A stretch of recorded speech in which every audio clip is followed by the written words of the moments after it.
Hello students, हम पढ़ रहे हैं drug store and business management में simple technique of analysing financial statements, जो हमारे अकाउंटेंसी का एक पार्ट है। तो फर्स्ट ऑफ ऑल हमारे पास इसकी डेफिनेशन आती है कि होती क्या है simple technique of financial statement. क्या है? एक प्रोसेस है इवेल्युएट करने के लिए relationship between the component parts of financial statements. Financial statement के कंपोनेंट पार्ट को मेंटेन करने के लिए, उसके रिलेशनशिप को इवैल्यूएट करने के लिए एक प्रोसेस हम करते हैं, वो उसकी टेक्निक्स है वो हम यूज करेंगे to get a better understanding. एक बेटर अंडरस्टैंडिंग को मतलब ताकि क्या हो सके, हम उसके अच्छे से समझ आ सके कि हम कहाँ पे गड़बड़ कर रहे हैं, कहाँ पे हमारी कमी है और कहाँ पे हम अच्छा चल रहे हैं। तो उसके स्टेप्स क्या क्या है, उसके स्टेप्स क्या क्या है, वो पहले क्या करते हैं, हम सिलेक्ट करते हैं एक पर्पस के लिए, पर्पस ऑफ एनालाइज के हम क्यों हम उसको एनालाइज कर रहे हैं, हमारा पर्पस क्या है, main purpose. Select the information, वो इंफॉर्मेशन हम सिलेक्ट करेंगे किस पर्पस के लिए हमें चाहिए, जो फाइनेंशियल स्टेटमेंट्स है वहां से। देन सेकंड हम क्या करेंगे, अरेंज करेंगे इंफॉर्मेशन, ताकि क्या कर सके, हाईलाइट कर सके जो सिग्निफिकेंट रिलेशनशिप है उनको, सिग्निफिकेंट रिलेशनशिप को हाईलाइट करने के लिए हम उनको अरेंज करेंगे इंफॉर्मेशन को एक ऑर्डर के अंदर। देन थर्ड आता है रिलेशनशिप को इंटरप्रेट करना एंड ड्रा करना कंक्लूजन, उनसे कंक्लूजन क्या निकल रहा है। पहले हमने क्या किया, सिलेक्ट किया, फिर उसके बाद हमने एनालाइज किया स्टेटमेंट्स को, देन हमने क्या किया, इंटरप्रेट किया रिलेशनशिप को एंड ड्रा किया, कंक्लूजन निकाला, ड्रा किया रिलेवेंट एंड, फिर उसके बाद हमने कंक्लूजन निकाला कि कहाँ पे मिस्टेक हो रही है, कहाँ पे हम सही चल रहे हैं। तो उसके आगे मेथड्स यूज होते हैं। स्टेप्स के बाद हमने ये एनालाइज कर लिया, कंक्लूजन निकल गया, देन मेथड्स। कौन कौन से मेथड यूज होते हैं, सबसे पहले आता है कंपैरेटिव फाइनेंशियल मेथड। कंपैरेटिव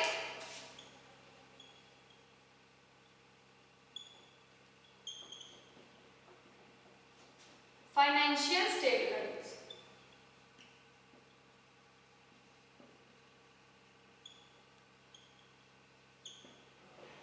जितनी भी हमारे बिजनेस से रिलेटेड, फॉर्म से रिलेटेड जितनी भी स्टेटमेंट्स होते हैं, हम उनको क्या करते हैं, सबसे पहले कंपेयर करके देखते हैं कि दूसरी जो हमारे पहले वाली थी, मान लो किसी में प्रॉफिट ज्यादा हो रहा था, तो हम उसके साथ कंपेयर करके देखेंगे, तो वो हो गई हमारे कंपैरेटिव फाइनेंशियल स्टेटमेंट। सेकंड आता है common size financial statement. Common size financial statement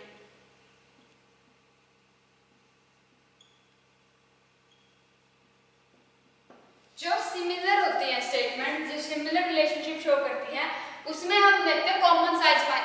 अगर ऐसा उसके साथ ना मैच करें तो हम सेकंड मेथड पे आएंगे, वो है हमारे पास कॉमन साइज फाइनेंशियल स्टेटमेंट, जिनके अंदर हम जितने भी हमारे जो सेम टाइप के profit loss account balance sheet थी मान लो कोई भी, तो उसके साथ हम कंपेयर कर लेंगे, उसके साथ हम देख लेंगे कि क्या उसके साथ बैलेंस हो रही है हमारी जो आज अब की प्रेजेंट की फाइनेंशियल स्टेटमेंट, क्या वो बैलेंस हो रही है।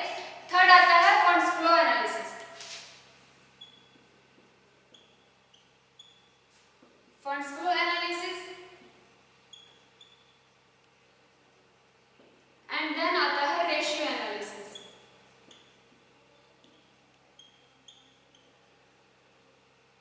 ये चार मेथड हम यूज करते हैं टेक्निक जो फाइनेंशियल स्टेटमेंट्स को एनालाइज करने के लिए। मेनली हम रेशियो एनालिसिस का यूज करते हैं, ठीक है। सबसे पहले आता है रेशियोज। रेशियोज क्या होते हैं, एक तो होता है लिक्विडिटी रेशियो। रेशियो के टाइप्स के होते हैं, फर्स्ट आता है लिक्विडिटी रेशियो।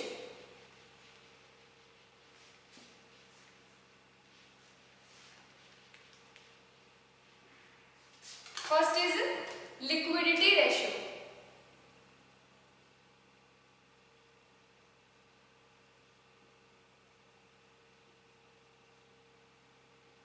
हम रेशियो मेथड यूज कर रहे हैं। सो लिक्विडिटी रेशियो क्या होता है, ये होता है एक शॉर्ट टर्म फाइनेंस, ये यूज होता है as a short term finance.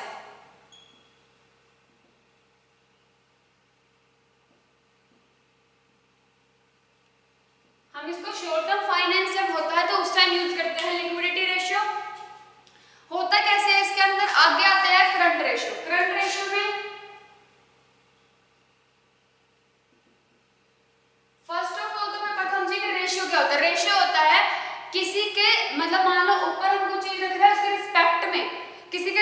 में अगर हम किसी का अनुमान निकाल रहे हैं, हम अनुपात निकाल रहे हैं, तो वो होता है हमारे पास रेशियो। तो उसके बाद आता है करंट रेशियो। करंट रेशियो कैसे निकलेगा? करंट एसेट से डिवाइड बाय करंट लायबिलिटीज। कितने हमारे पास करंट अभी प्रेजेंट में एसेट्स हैं एंड कितनी लायबिलिटीज है? सो करंट लायबिलिटीज ऐसे डिवाइड करके हम निकाल सकते हैं करंट रेशियो। उसके बाद आता है क्विक रेशियो। सेकंड नंबर पे आप ये तो first liquidity ratio, current ratio. Current ratio के बाद हमारे पास आता है क्विक रेशियो, मतलब कि तुरंत अगर हमें कोई रेशियो निकालना हो तो वो हम क्विक रेशियो के अंदर निकालेंगे। इसको हम एसिड टेस्ट रेशियो भी कह सकते हैं। एसिड टेस्ट रेशियो मतलब जो तुरंत ही अपना प्रभाव दिखाए, अपना कंक्लूजन दे, जो तुरंत ही अपना रिजल्ट दिखाए, वो होता है क्विक एसेट्स। अगर क्विकली कोई एसेट्स में तो quick assets divide by current liabilities.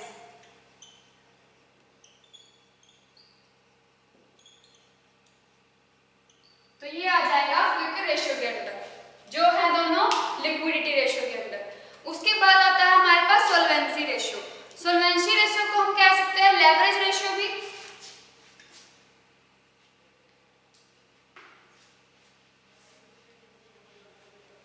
Second term हमारे पास यूज होती है सॉल्वेंसी रेशियो।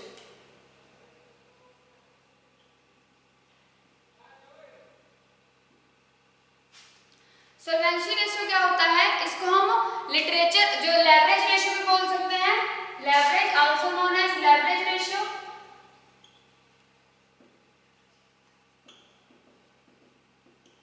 और इसके अंदर क्या होता है? सॉल्वेंसी के अंदर लायबिलिटीज जैसे आई और उसको ऐसे ही मैच्योर किया पेमेंट्स के लिए, तो वो हो गया हमारे पास सॉल्वेंसी, मतलब liabilities as and when they mature for permanent. क्या आ जाएगा? लायबिलिटीज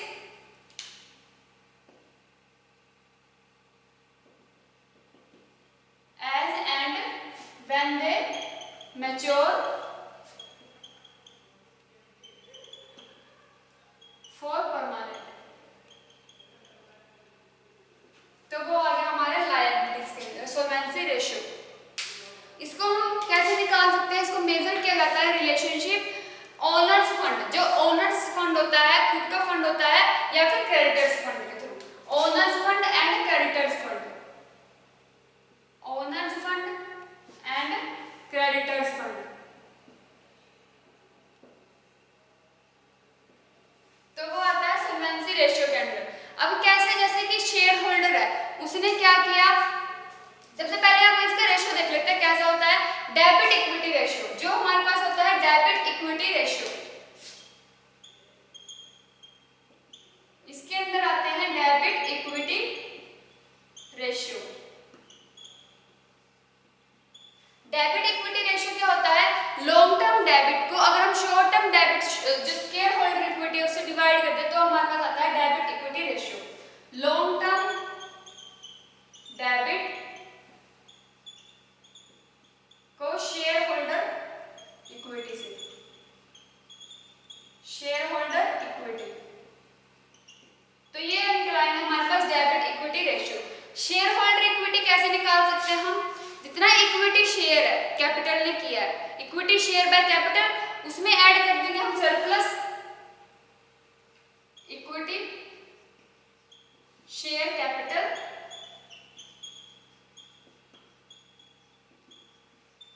प्लस आ जाएगा सरप्लस।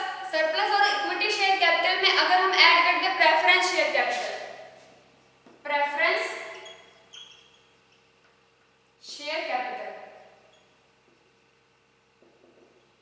तो ये तीनों मिलकर बनाते हैं share holder equity. Share holder equity को हम कैलकुलेट कर सकते हैं। इक्विटी शेयर कैपिटल दे रखा हो, सरप्लस दे रखा हो, प्रेफरेंस शेयर कैपिटल दे रखा हो, तो हम इसकी शेयर होल्डर इक्विटी निकाल सकते हैं। सेकंड आता है debit to the total capital. Second ratio आता है debit to the total capital.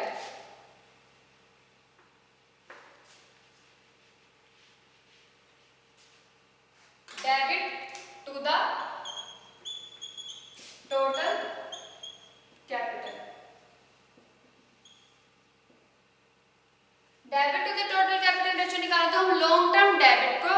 Divide कर देते हैं अगर हम परमानेंट कैपिटल से, यहाँ पे आ जाएगा लॉन्ग टर्म डेबिट डिवाइड कर दे परमानेंट कैपिटल,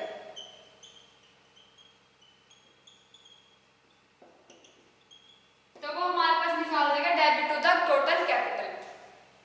अब परमानेंट कैपिटल कैसे नोट कर सकते हैं हम?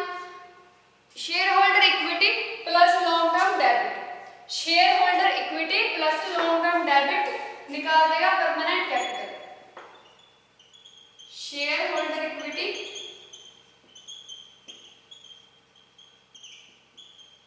प्लस लॉन्ग टर्म डेबिट,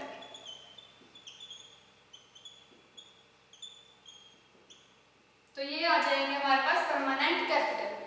फिर आता है हमारे पास एक्टिविटी रेशियो, सॉल्वेंसी रेशियो के बाद आता है एक्टिविटी रेशियो।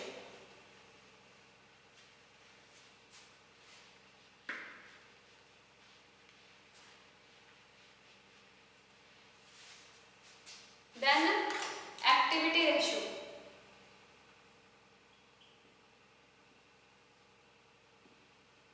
अब एक्टिविटी रेशियो क्या होता है?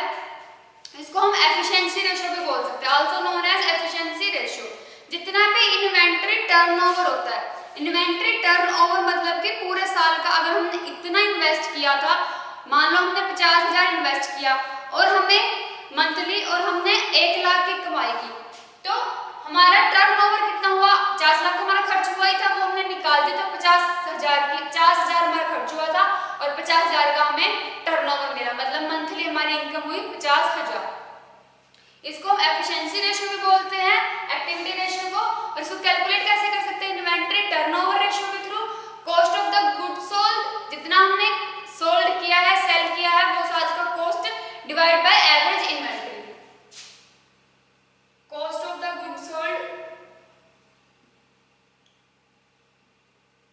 डिवाइड बाय एवरेज इन्वेंटरी, जितना हमने इन्वेस्ट किया था वो डिवाइड बाय कॉस्ट कितना हुआ, तो वो हमें मिल जाएगा जो इन्वेंटरी टर्नओवर रेशियो था, इन्वेंटरी टर्नओवर रेशियो। उसके बाद आता है कैपिटल टर्नओवर, ये तो था इन्वेंटरी टर्नओवर। कैपिटल टर्नओवर यानी कि जिसने मनी इन्वेस्ट किया है उसको कितना टर्नओवर मिल रहा है, तो उसके जो सेल्स हुए वो divide by capital employed. Capital turnover, यहाँ पे आ जाएगा कैपिटल टर्नओवर, तो सेल्स जितनी हुई है डिवाइड बाय कैपिटल इन्वेंटरी, जितना कैपिटल ने इन्वेस्ट किया था और ऊपर जितना सेल्स हुआ है, कैपिटल इन्वेंटरी या फिर कैपिटल एम्प्लॉयड। ये हो गया हमारे पास कैपिटल टर्नओवर। उसके बाद आता है प्रॉफिटेबल रेशियो, थर्ड आता है हमारे पास profitable ratio.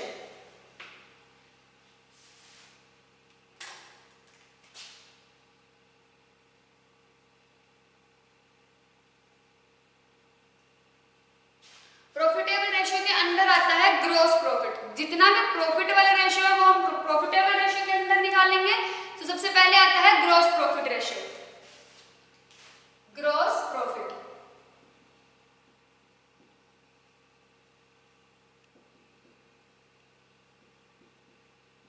Gross profit, profit कैसे होता है? जितना हमने नेट गेन किया है, तो ग्रॉस प्रॉफिट यानी कि हमने कितना कंप्लीट गेन किया है, यहाँ पे आ जाएगा gross profit divide by net cell, जितना हमने सेल किया है इनटू में 100, तो ये एफिशिएंसी निकल जाएगी यहाँ से इसकी। सो ग्रॉस प्रॉफिट को अगर हम नेट सेल से डिवाइड कर दे तो वो हमारे पास आ जाता है ग्रॉस प्रॉफिट रेशियो। ऐसे ही return on investment, return on investment, इसको हम ROI भी कह सकते हैं। ये हो जाएगा रिटर्न ऑन इन्वेस्टमेंट, यानी कि रिटर्न ऑन एसेट्स और रिटर्न ऑन लायबिलिटीज। सो सबसे पहले आता है return on assets.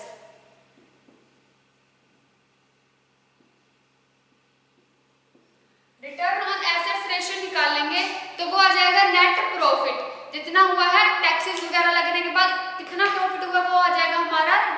Net profit ratio, net profit after taxes by में total assets, net profit after taxes divide करें अगर हम टोटल एसेट से इनटू में 100, तो वो आ जाएगा हमारा return on investment ratio, return on assets पे जो इन्वेस्ट हुआ है, और return on share holder equity पे, return on assets and return on share holder equity.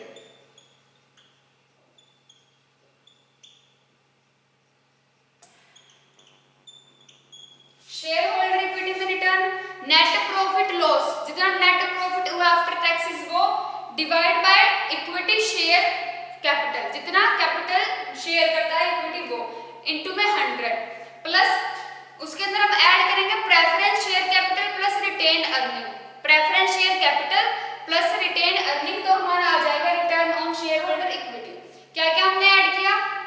सबसे पहले हमने निकाला net profit gains after equity after taxes, net profit after taxes divide by equity share capital into 100, plus में preference share capital plus retained earning, preference share capital plus retained earning. So ये हो गया हमारे पास return on assets, उस investment. उसके बाद आता है मिसलेनियस रेशियो या फिर मिसलेनियस रेशियो।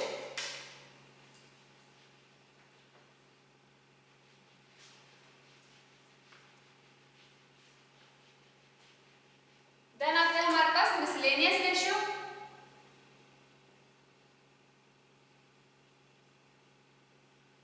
मिसलेनियस रेशियो के अंदर आता है अर्निंग पर शेयर, कि एक शेयर पे हमने कितना अर्न किया है। जब हमें अमाउंट कलेक्ट करनी हो हर शेयर के बाद, तो हम निकालते हैं अर्निंग पर शेयर।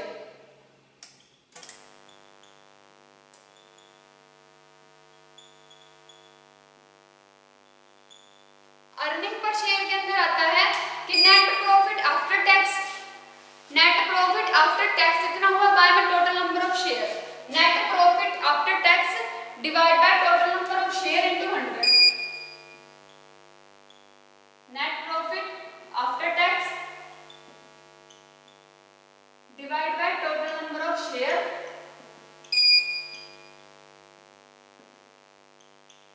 इनटू 100, तो ये आ जाएगा हमारे पास अर्निंग पर शेयर, कि एक शेयर के ऊपर कितना प्रॉफिट हुआ है कितना लॉस हुआ है। उसके बाद आता है dividend per share, dividend per share कितना बटा है वो हर एक शेयर का। सो जब डिविडेंड पेड होता है, डिविडेंड पेड होता है, उसमें हम एक शेयर के ऊपर कितना डिविडेंड पेड हो रहा है, तो उसका रेशियो निकालते हैं हम कैसे, total amount paid to the share holder, share holder को कितना अमाउंट हमने पे किया divide by number of shares, इसमें कितना नंबर ऑफ शेयर लगाए थे, total amount paid to the share holder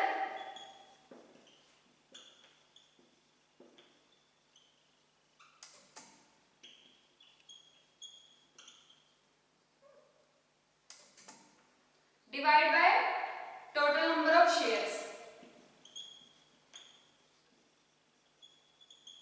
into में 100, तो ये आ जाएगा हमारे पास डिविडेंड पर शेयर। उसके बाद आता है dividend pay out ratio. Dividend pay out ratio क्या होता है, जो शेयर होल्डर रिटर्न करते हैं वो होता है डिविडेंड पे आउट रेशियो। उसको निकालते हैं dividend per share divide by earning per share, dividend pay out ratio क्या होता है, dividend per share divide by earning per share.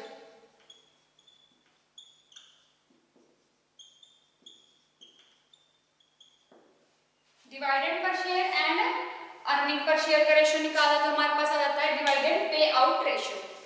उसके बाद आता है डिविडेंड यील्ड रेशियो। यील्ड मतलब कि हम जो रिजल्ट निकालते हैं वो हमारी यील्ड होती है, आखिरी में जो हमारा जितने भी बचता है वो सारा हमारा यील्ड होता है। सो डिविडेंड यील्ड रेशियो कैसे निकालेंगे, dividend per share divide by market value of the share, डिवाइडेड per share divide by market value of the share. उसके बाद earning yield ratio, earning yield ratio निकालनी होती है जब हमें रिटर्न करना होता है टू द शेयर होल्डर को, शेयर होल्डर को रिटर्न करना होता है किसके रिस्पेक्ट में, मार्केट वैल्यू के रिस्पेक्ट में। जब हमें शेयर होल्डर को उसके शेयर्स रिटर्न करने होते हैं तब हम निकालते हैं earning yield ratio. Earning yield ratio में क्या निकलता है, market value of the share divide by earning per share. ठीक है, market value of the share, कितना मार्केट वैल्यू चल रहा है, divide by earning per share. Then आता है interest coverage ratio. Interest coverage ratio में क्या होता है, इसको हम कह सकते हैं कि कितना सर्विस रेशियो हुआ है, जिसका डेबिट सर्विस रेशियो, जितना हमने डेबिट हमें प्राप्त हुआ है एंड जिसको हम डेबिट सर्विसिंग के अंदर हम नोट करते हैं फर्म की, तो वो आता है हमारे पास अर्निंग जो इंटरेस्ट कवरेज रेशियो के अंदर। सो इसको कैसे नोट करते हैं इंटरेस्ट कवरेज रेशियो के, जितना प्रॉफिट हुआ है नेट प्रॉफिट किससे पहले, जब डिडक्शन से पहले, जितना नेट प्रॉफिट हमें हुआ है इंटरेस्ट और टैक्सेस से पहले, इंटरेस्ट और टैक्सेस की डिडक्शन से पहले जितना हमें नेट प्रॉफिट हुआ है उसको अगर हम डिवाइड करते हैं फिक्स्ड इंटरेस्ट चार्जेस से तो वो आ जाता है हमारे पास इंटरेस्ट कवरेज रेशियो। देन अब ये तो था हमारे पास सारे रेशियोज आ गए। सो इसकी एडवांटेजेस क्या है रेशियो एनालिसिस की, ये हमें हेल्प करता है इजियर एंड बेटर अंडरस्टैंडिंग में प्रॉफिट एंड लॉस अकाउंट को एंड जो बैलेंस शीट हो, balance sheet and profit and loss account को समझने में हमें हेल्प करता है रेशियो एनालिसिस। कितना हमें प्रॉफिट हो रहा है, कितना हमें लॉस हो रहा है, वो इजीली पता चल जाता है। उसके बाद एक फर्म की हम कंपेयर करके दूसरे फर्म के साथ पता लगा सकते हैं कि हमें कितना प्रॉफिट हो रहा है, तो हम उसमें हेल्प करता है शेयर एनालिसिस की, उनके रिस्पेक्ट में, दूसरे फर्म के रिस्पेक्ट में हमारा फर्म कितना प्रॉफिट गेन कर रहा है, कितना हमें लॉस हो रहा है, तो हम उसका कैलकुलेशन कर सकते हैं। उसके बाद जज करने में हेल्प करता है, जो पिछली पोजीशन थी हमारी लास्ट ईयर की पोजीशन से इस ईयर की पोजीशन को बैलेंस करने, मतलब उसको कंपेयर करने में हेल्प कर सकता है। फाइनेंशियल बजटिंग जो फाइनेंशियल जो हो रहा है पोजीशन क्या है उसको हेल्प करने में, उसको डिटेक्ट करने में हेल्प करता है। फ्यूचर प्लानिंग में हेल्प करता है कि हमें फ्यूचर में और क्या क्या चेंजेस करना चाहिए जिससे हमारा फर्म ज्यादा चले। इसके कुछ डिसएडवांटेजेस भी हैं कि अगर ऐसा हो कि कोई ऐसा जर्नल ऐसा गलत उसके अंदर एंट्री हो गई हो, या फिर इंफॉर्मेशन जो फाइनेंशियल स्टेटमेंट्स के अंदर इंफॉर्मेशन है वो गलत रॉन्ग रिकॉर्ड हो गई हो, तो फिर वो बैलेंस शीट की वजह से, जो हमारा रेशियोज की वजह से क्या हो जाता है, गलत रिजल्ट्स आ जाते हैं। एक इंडिकेटर्स है ये यूजफुल, बट इनको कंपेयरिंग के लिए हम इजीली यूज कर सकते हैं, एक कंपेयर के दूसरे कंपेयर के लिए, और तो किसी काम नहीं है। बस रेशियो हमें हेल्प करता है कि हम दूसरे फर्म के साथ अपना फर्म कितना चल रहा है और दूसरे के रिस्पेक्ट में हमें कितना प्रॉफिट हो रहा है। सो ये सारे क्या इसके डिसएडवांटेजेस भी हैं हर एक चीज का, जिसका एडवांटेजेस है उसके डिसएडवांटेज भी होते हैं। तो रेशियो एनालिसिस के एडवांटेजेस के साथ साथ डिसएडवांटेजेस भी है। सो यहाँ पे हमारी टेक्निक्स जो एनालाइज करने की थी फाइनेंशियल स्टेटमेंट को, तो ये फिनिश होती है। Thank you.